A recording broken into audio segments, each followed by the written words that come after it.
ये ट्रेनिंग का fourth part है और हम आपको बताते हैं कि क्वेश्चंस क्या क्या पुट करते हैं कस्टमर आपसे पूछते हैं और उसका आपको रिप्लाई क्या देना होता है। तो सबसे पहले कस्टमर पूछता है हाउ टू ऑर्डर।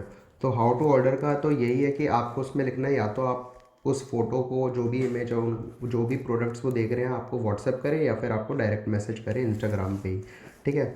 फिर उसके अलावा वो पूछते हैं पेमेंट मोड। तो पेमेंट मोड के लिए आपके पास पेटीएम होना चाहिए, गूगल पे होना चाहिए, फ़ोन पे होना चाहिए। आजकल ज़्यादातर लोग फ़ोन पे और गूगल पे ज़्यादा यूज़ कर रहे हैं, पर आपके पास पेटीएम भी होना चाहिए। फिर यूपीआई वगैरह ये सारी चीज़ें उसी में ही होती है। एनईएफटी आरटीजीएस के लिए आप अपना बैंक अकाउंट दे सकते हो, आईएमपीएस के लिए भी, ठीक है, आप अपना बैंक अकाउंट दे सकते हो। तो पेमेंट डिटेल्स में आपका सबसे पहली बात तो पेटीएम नंबर होना चाहिए, गूगल पे नंबर भी होना चाहिए, फ़ोन पे नंबर भी होना चाहिए और आपके बैंक अकाउंट की डिटेल्स भी होनी चाहिए। आप ये सारी चीज़ों का एक पैराग्राफ बनाओ, कस्टमर को आप दोगे जब आपको पेमेंट कलेक्ट करनी होगी, ठीक है। तो ये पेमेंट मोड होगी। फिर उसके बाद ज़्यादातर कस्टमर पूछते हैं कैश ऑन डिलीवरी के लिए।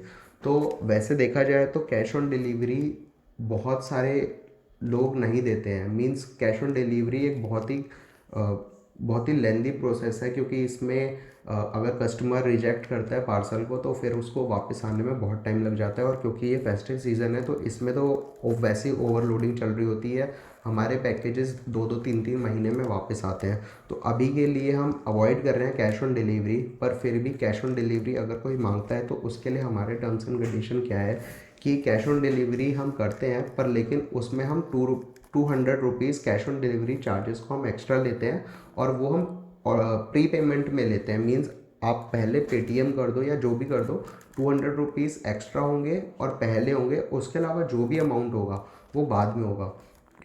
उसके अलावा जो भी अमाउंट होगा वो आपको कैश पे ही देना होगा अपने डोर स्टेप पे, ठीक है। तो कैश ऑन डिलीवरी अवेलेबल है, उसके जो है टर्म्स एंड कंडीशन है वो आपको बताना होगा कस्टमर को। कस्टमर फिर भी नहीं समझता आप तो फिर उसको हिंदी में समझाओ या फिर उसकी रीजनल लैंग्वेज में समझाओ। फिर उसके अलावा कस्टमर पूछता है कि डिलीवरी टाइम क्या है।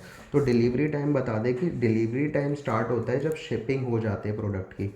तो प्रोडक्ट की शिपिंग हम नॉर्मली सेम डे या नेक्स्ट डे कर देते हैं। अगर अभी जैसे बहुत सारे अगर ऑर्डर्स हो जाते हैं कभी कभी तो 2 दिन भी हो जाते हैं, पर ये बहुत रेयर केस में होता है। फिर क्योंकि हम दिल्ली बेस्ड हैं तो हमारा दिल्ली में प्रोडक्ट एक दिन में पहुंच जाता है। फिर उसके अलावा जैसे यूपी की अगर बात करें तो 2 से 3 दिन लग जाते हैं। फिर एमपी मतलब जितना जितना डिस्टेंस बढ़ता जाता है उस हिसाब से नंबर ऑफ डेज बढ़ते जाते हैं। लेट सपोज केरला की अगर बात करें तो केरला में मैक्सिमम, अगर केरला में किसी विलेज में होता है तो वहाँ पे हमारा पहुँचते पहुँचते 7 दिन लग जाते हैं। तो उसके अलावा वैसे आप कस्टमर को कह सकते हो ऑन एन एवरेज 3 से 4 दिन। आप कस्टमर को बोल सकते हो कि 3 से 4 दिन लगेंगे। हर तरीके के कस्टमर को ऐसा बोल सकते हो, क्योंकि आंध्र प्रदेश में कहीं कहीं 5 दिन लग जाते हैं, पर लेकिन हैदराबाद में 3 से 4 दिन में ही हो जाता है।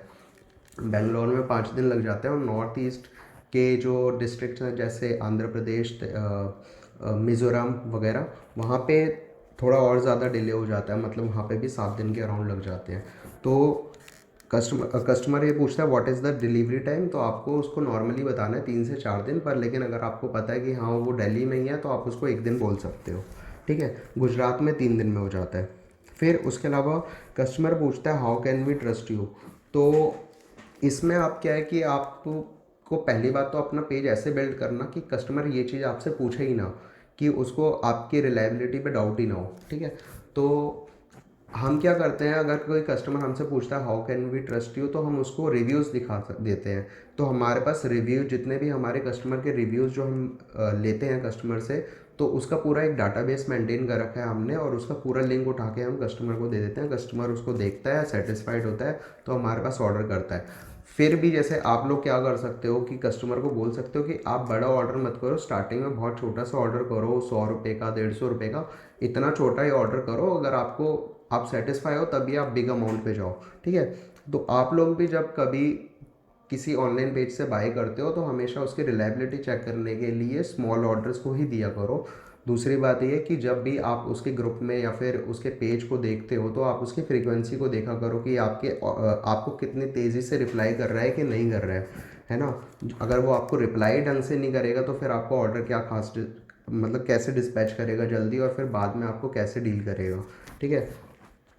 तो ये आपको ध्यान रखना है कि पहले जब आप किसी के यहाँ ऐड हो तो फिर उसके पहले एक्टिविटी को एनालाइज करो कि उसके पास कितने लोग हैं, कैसी वो पोस्टिंग करता है, अपने रिव्यूज़ डालता है कि नहीं डालता है, उस हिसाब से।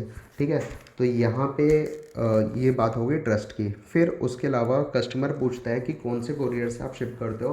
तो हमारा मोस्टली जितने भी पैकेजेस होते हैं वो हमारा डिलीवरी कोरियर से जाता है, बट लेकिन उसके अलावा जो प्राइवेट कोरियर्स होते हैं जैसे अंजनी, तिरुपति वगैरह, ये हम ऑन डिमांड अगर कस्टमर कोई कहता है तभी हम करते हैं, अदरवाइज़ डिलीवरी कोरियर से ही करते हैं क्योंकि इसमें कोई इश्यूज़ नहीं आते हैं। तो हमारे ज़्यादातर ऑनलाइन कोरियर्स हैं और हमारे कोरियर्स में कोई इशू नहीं है। ठीक है, फिर उसके अलावा कस्टमर ये पूछता है कि हाँ, शिपिंग के लिए पूछता है कि किसी प्रोडक्ट पे शिपिंग कितनी लगेगी। तो शिपिंग अगर कहीं पे लिखी हुई है कि फ्री है या इंक्लूडेड है तब तो ठीक है, वो इंक्लूडेड है। बट लेकिन अगर कहीं पे नहीं लिखा हुआ, सिर्फ और सिर्फ प्रोडक्ट का प्राइस लिखा हुआ है, तो आपको बताना है कि शिपिंग इज़ एक्स्ट्रा ₹80। ठीक है, ऑल ओवर इंडिया की हम स्टैंडर्ड शिपिंग 80 रुपीज़ ही लेते हैं। बट लेकिन अगर वेट बहुत ज़्यादा हो जाता है, लेट सपोज 2 किलो 3 किलो के अराउंड हो जाता है, तो फिर केस टू केस और लोकेशन टू लोकेशन बेसिस पे हम लेते हैं। बट लेकिन आप जो है कस्टमर को 80 रुपीज़ बोल सकते हो फ्लैट। ठीक है, तो यहाँ पे हमने आपको बता दिया कि फ्रीक्वेंटली आस्क्ड क्वेश्चंस क्या होते हैं कस्टमर के। फिर उसके अलावा कस्टमर ये पूछता है कि प्रोडक्ट का प्राइस, पीपी लिखता है वो, उसमें प्रोडक्ट का प्राइस लिखता है। ठीक है, वो पूछता है कि इस प्रोडक्ट का प्राइस क्या है। तो प्राइस और अवेलेबिलिटी के लिए जो हमने आपको पिछली वीडियो में बताया कि एक एप्लीकेशन है, तो उस एप्लीकेशन का ही आप यूज़ करो ताकि आपको पता चले सके रियल टाइम में कि ये प्रोडक्ट अवेलेबल है कि नहीं है। अदरवाइज़ आप हमसे भी पूछ सकते हो, और हमने अपने व्हाट्सएप में एक ऑटोमेटिक फीचर भी डाला हुआ है जिसमें कि अगर आप प्रोडक्ट का कोड हमें मैसेज करते हो तो आपको ऑटोमेटिक रिप्लाई मिल जाता है कि हाँ, ये प्रोडक्ट अवेलेबल है या नहीं है। उसके लिए, उसकी डिटेल के लिए भी आप हमें व्हाट्सएप कर सकते हो कि ये चीज़ें हम कैसे मैनेज करते हैं, मीन्स कि आपको क्या करना है प्रोडक्ट की अवेलेबिलिटी चेक करने के लिए। ठीक है, तो यहाँ पे हमारे इस वीडियो का ये पार्ट ख़त्म होता है।